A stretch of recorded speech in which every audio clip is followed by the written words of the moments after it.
If I were to tell you that today we're going to visit one of Rome's mightiest and most historically important feats of engineering, where do you think we might be going? Perhaps to the mighty Colosseum or the Circus Maximus, perhaps to that marvel of a concrete dome that soars over the Pantheon, or perhaps to one of the multiple aqueducts that ferried water into the capital and supplied its many baths and fountains. All these monuments indeed stand testament to the sophistication of Roman construction and ingenuity. But beauty's only skin deep, as they say. If we are to consider the real foundations of the city, we need to peer beneath this surface glitz and glamour, into the bowels of Rome, quite literally. Today we plunge underground again, but this time not to the underworld, but to the city's ancient sewer. To this day, beneath Rome's marble facade, beneath the monumental grandeur of its architecture, lies the slowly gurgling filth of the Cloaca Maxima, meaning the great drain or the great sewer. And you might respond, okay, well, engineering is all well and good, but this series is about Roman religion and the lesser-known face of its non-Olympian deities. Have you lost your mind? Isn't this all a bit off-piste? But then you would probably remember that Roman religion was teeming with the numinous, and every place in the world and every facet of life was coloured by the divine and watched over by presiding deities. And Rome's great sewer was no different, and the Cloaca Maxima was not left out of this religious equation. In fact, in some ways, it held the whole thing up. And so, of course, there was a god watching over Rome's giant sewer. A goddess, actually. And, as if to prove that beauty really is on the inside, this goddess was a kind of Venus figure. Now, it might sound unlikely and probably absurd to find something as ethereal and lovely as a goddess of beauty and erotic love, combined with something as mundane and grotty as a sewer. But that's exactly what we find in Rome. And in the end, as I hope to show you in this episode, this combination and this goddess tells us so much more about the Roman worldview and religious psyche than some of her more conspicuous and glamorous counterparts. While she may seem minor and obscure today, she ran deep in the very mantle of life in the Roman capital and occupied a fundamental place in its divine functionings.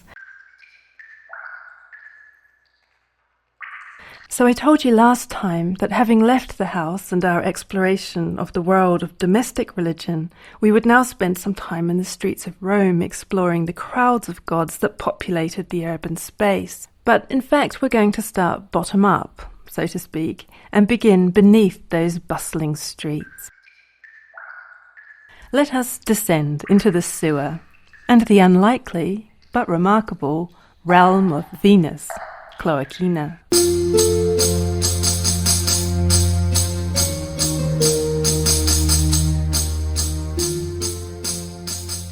The Cloaca Maxima, the great sewer, ran right through the heart of the Roman Forum. In the early days of the city, the site of the future Forum was a swampy area prone to periodic flooding.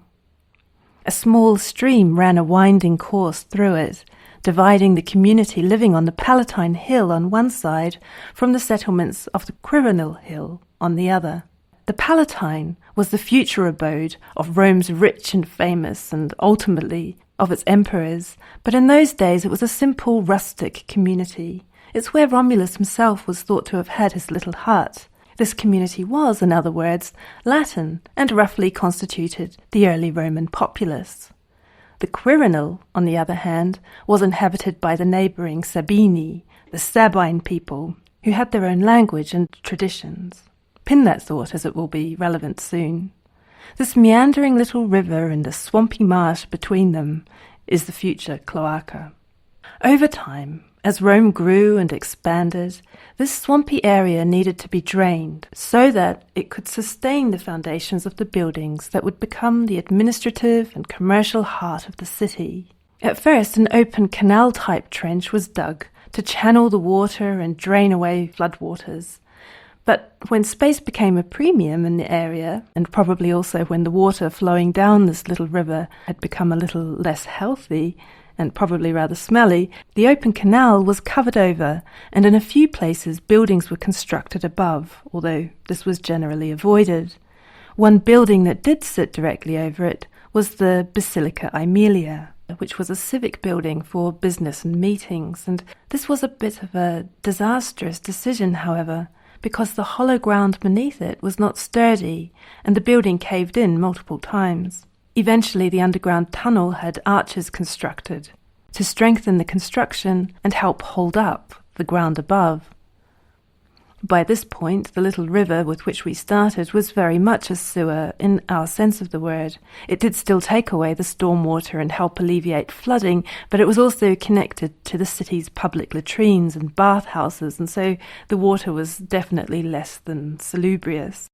But a very important point to note in all the various stages of construction implied in the process by which the Cloaca Maxima evolved into Rome's celebrated Grand Sewer is that the original route of the stream, which the route of the sewer consequently followed, was never diverted or straightened, even though this was well within the capabilities of engineering at the time and would have made the construction much easier and the end result much more efficient.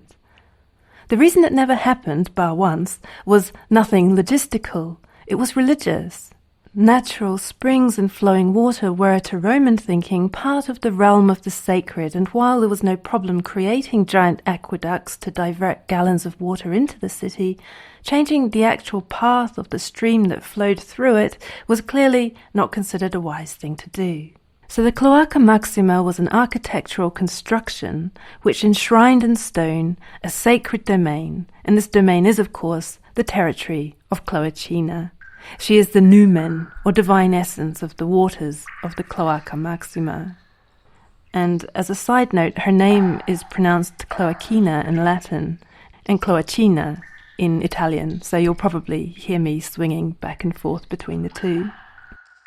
But the one place a diversion did happen was beneath the Basilica Aemilia, understandably enough because of the aforementioned trouble with the floor periodically caving into the sewer.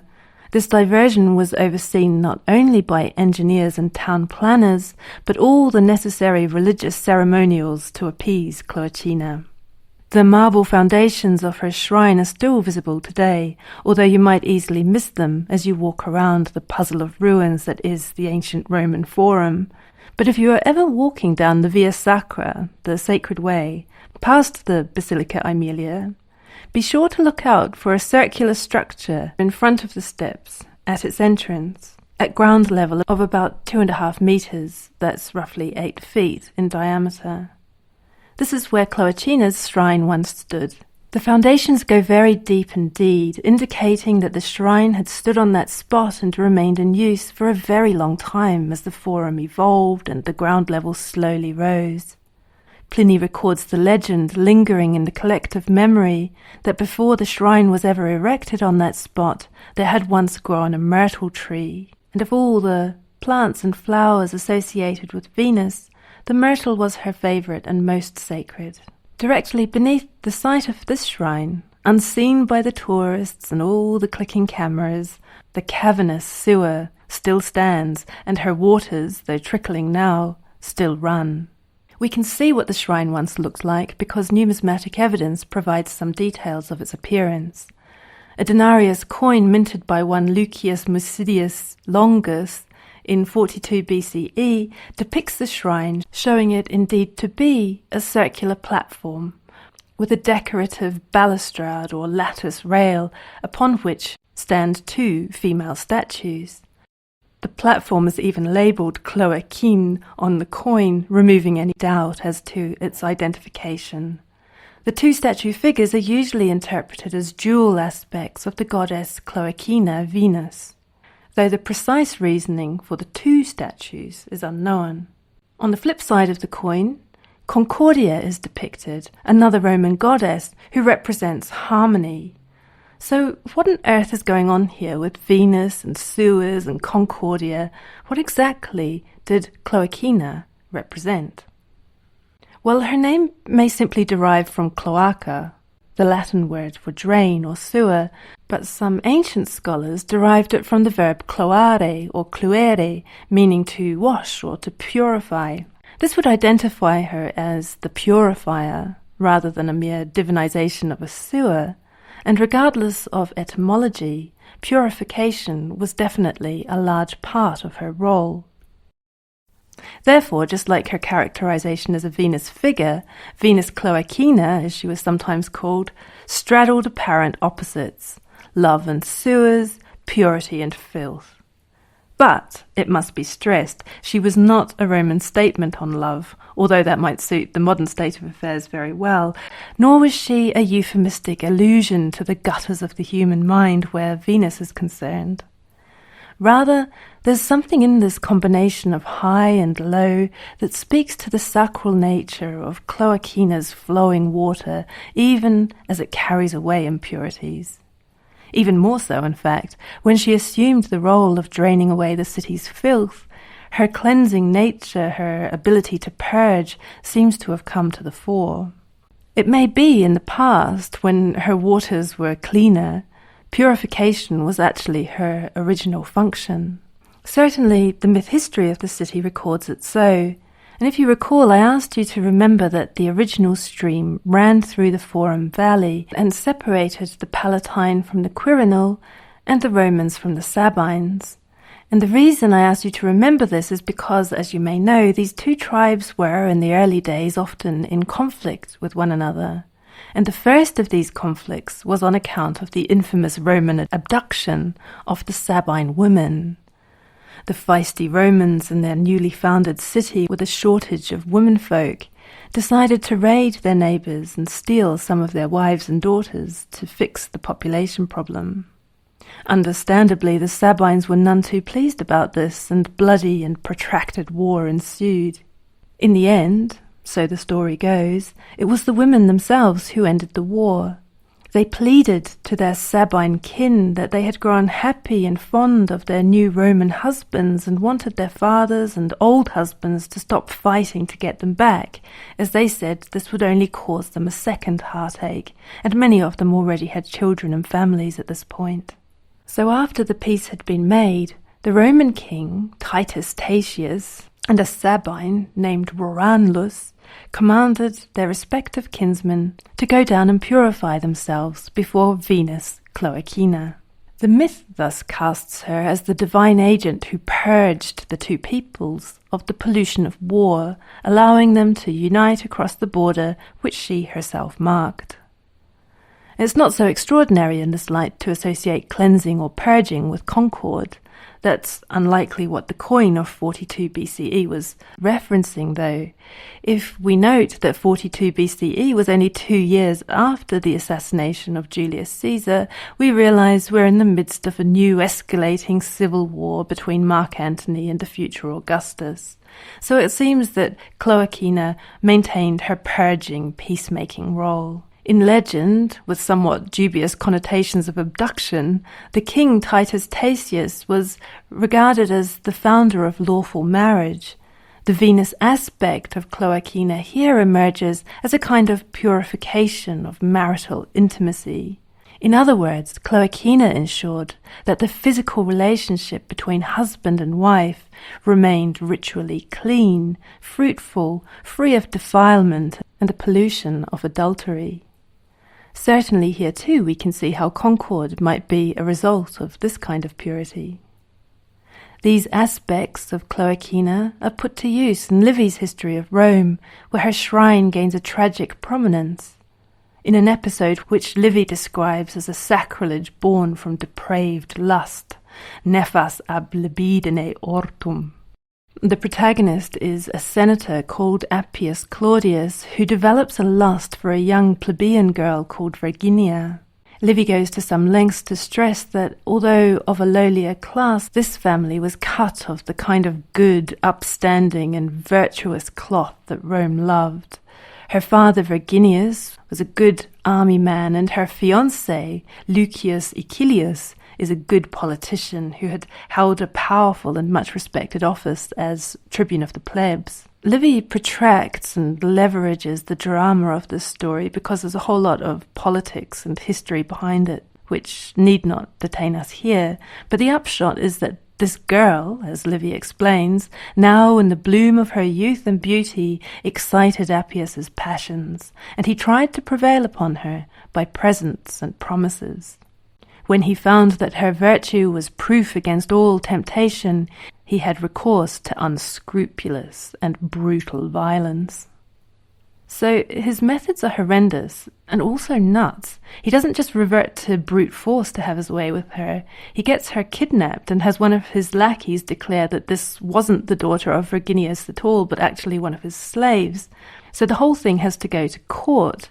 But, as the cunning Appius Claudius has already contrived, he's the one presiding over the court case, and so, of course, nothing bodes well for poor Verginia.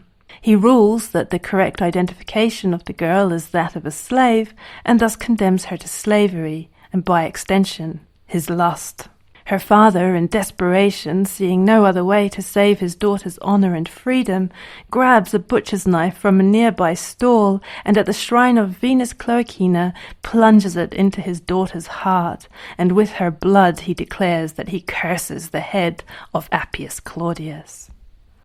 So there are all sorts of awful things going on here, but if we just focus on the presence of Cloacina's shrine, it's telling that the maiden was slain by her father at this place to save her honour, an act that Livy portrays as literally spilling blood on the goddess of purification and marital chastity.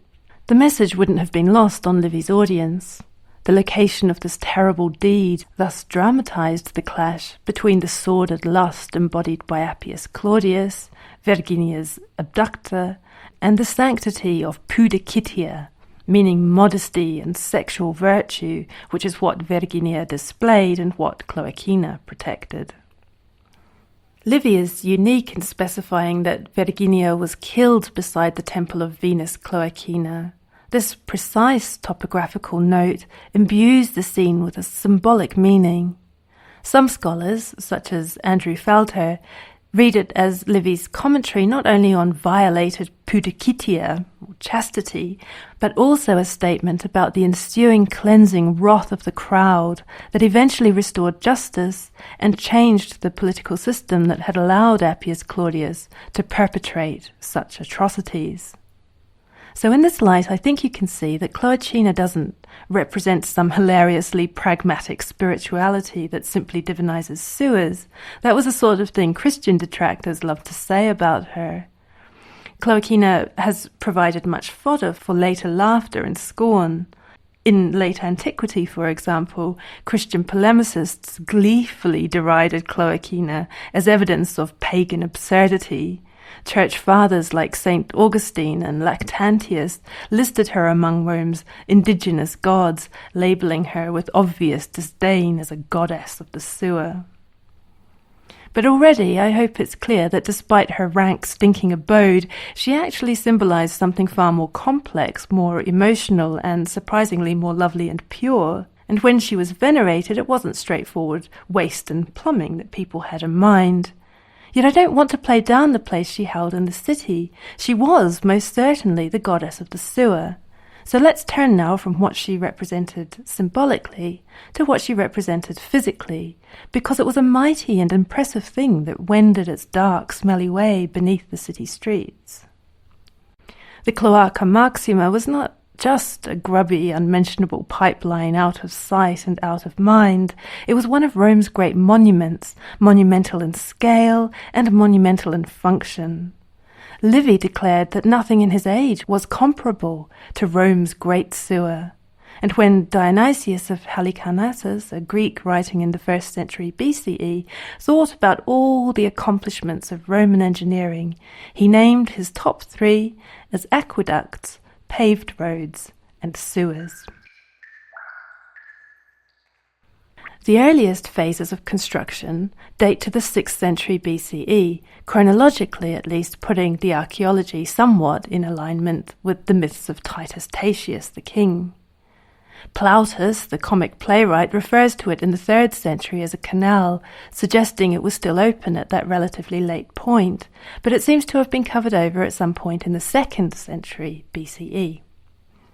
The channel was then vaulted and paved with the local volcanic stone tufa, and Augustus conducted some major renovations early in his reign, by which point the subterranean space was 4 meters 20 high and 3 meters 20 wide. That's 13 foot 8 by 10 foot 5. So it was huge. It took water and waste down that original stream through the Forum and 7 of its tributaries out to the Tiber River, where eventually it was washed out to the Mediterranean Sea. Now bear in mind that Europe never received any comparable sanitation until the 19th century, so while dumping raw sewage in the Med is not ideal in terms of modern hygiene and conservation, it was still millennia ahead of the game. I'm looking at you, London. While it wasn't a thing of beauty that attracted marvelling crowds, it was a thing of enormous service to the populace, many of whom relied on the public latrines and most of whom enjoyed the baths. And so it was in the mind's eye more than the actual eye, although it did receive some prestigious visitors. The Emperor Augustus's left-hand man Agrippa was said to conduct some inspections of the cloaca in person, and just to drive home the scale, it is said that he was ferried through it on a boat. Pliny the Elder described it in some detail, stressing its size and strength. He's worth quoting in full. He's just mentioned the awe people felt towards various engineering feats, and then he turns to the city sewers, the most noteworthy achievement of all, he says. Seeing that hills were tunnelled and Rome became a hanging city, beneath which men travelled in boats during Marcus Agrippa's term as aedile after his consulship. Through the city there flow 7 rivers, meeting in one channel. These, rushing downwards like mountain torrents, are constrained to sweep away and remove everything in their path, and when they are thrust forward by an additional volume of rainwater, they batter the bottom and sides of the sewers. Sometimes the backwash of the Tiber floods the sewers and makes its way along them upstream.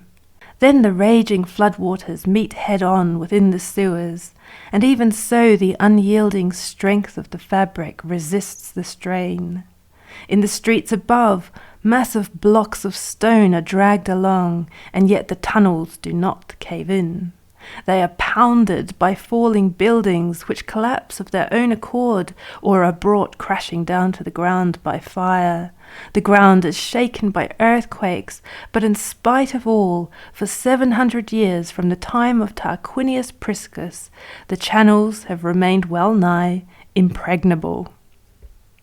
Little did Pliny know that those channels would still be standing 2,000 years later in the 21st century, and you can even see the spot where to this day the vaulted arches of the channel jut out into the Tiber River. It's like seeing the tip of an iceberg. Who knows what those subterranean streams were home to? While some preeminent visitors like Agrippa went down into the sewer, there were urban myths, as you might expect, of less welcome things coming back up and out of them. So I used to live in Thailand, and I used to think that cockroaches were bad enough, but periodically they have the problem of snakes coming around the S-bend, which is just pure horror. And the sewers in Bangkok often used to make me think of the Cloaca Maxima because it's this gigantic festering cavern under the city, and there are grates covering it, but sometimes these are missing, and you can see down there, and sometimes horrendously these grates cave in. So top tip, if you visit Bangkok, do not walk on those big wobbly grates over the pavement. And there were stories as well, which I'm prone to believe, that there were crocodiles down there that had once been pets, which were flushed away when they got too big. I think there were similar stories circulating about the sewers of New York. So, since Rome exported its mastery of sewers beyond Rome, one ancient story which circulated about Roman sewers came from down the coast in Puteoli. It's a pretty amazing tale. In his treatise on nature, The writer Elian is talking about the enormous size an octopus can grow to, and he suddenly digresses to tell us a story that would make you think twice about ever using a latrine that dropped into a sewer. So this octopus had apparently grown to monstrous proportions and given up on finding its own seafood. It had learned that it could swim up from the sea through the sewer at night, emerge in a warehouse of some Iberian merchants, and with its tentacles crack open the earthenware jars and feast on pickled fish. And once he was full, he could disappear back into the sewer and swim off into the night. Now the merchants couldn't understand what was happening since the doors were locked, and apart from the smashed jars, the building was left undamaged.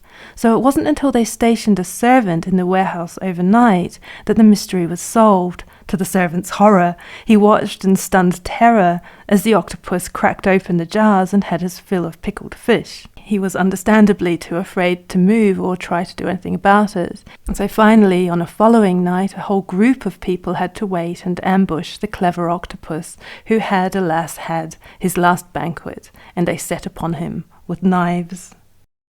So if not octopuses, snakes and crocodiles, then very definitely bugs and rodents terrorized Roman toilets. Strangely also, accumulating methane in the pipes beneath public latrines sometimes led to explosions. So not surprisingly, when the Christians came along, they thought there were demons down those black holes of public latrines. One bishop, called Dexianos, went quite public about the demon who appeared to him in a latrine. It was hellish and crazy, he said, apparently spouting insanities before him. But it didn't seem to accomplish much other than reducing the poor bishop to a sweaty, terror-seized mess. So not to romanticize Cloacina, whatever her origins, her domain was also all of these things, although, as I've stressed, she does not so much represent these things, but rather the purging of them, which is, all things considered, probably a good and necessary job. And although many aspects of it were not pleasant, it really was no peripheral domain that Cloacina presided over. While its insides were functional and unadorned demonic octopus funnels, its peripheries, where they surfaced and met the upper world, seem to have been more decorative. It has long been suspected, for example, that the Bocca della Verità, that famous mouth of truth that tourists have been queuing for miles to stick their hands into ever since Audrey Hepburn did it in the film Roman Holiday, was actually a massive sewer cover. The eyes, as well as the mouth, which now bites the endless hands of tourists, seem, in fact, to have been drainage holes, which once drained water and whatever sludge was on the street out of sight and down into the bowels of Rome. It's thought to represent Oceanus, the great encircling ocean that encompassed the world, where the runoff and sewage presumably ended up. But like the sewer itself, the drain covers are monumental, and in addition, artisanal things of beauty, and this strange aesthetic befits a goddess of the sewer, whose hidden waters embodied some of the most basic confluences of life in general, but especially life in the city of Rome. Not a profane gutter then, but a goddess of Rome's sacred landscape. She may have been overshadowed and largely forgotten, but in her times she was far from being a trivial, minor deity. Cloacina turns out to be a microcosm of Roman religion itself, deeply practical, symbolically layered, occasionally humorous, and always oriented towards the well-being of the community. She's one of the city's oldest deities, connected to the earliest legends of Rome, as well as an ongoing testament to Roman engineering and piety. She offers a window into Roman attitudes towards love, urbanism, concord, marriage and memory, and from early imperial myth to imperial propaganda, and from literal sewer maintenance to the metaphorical purification of the Roman state.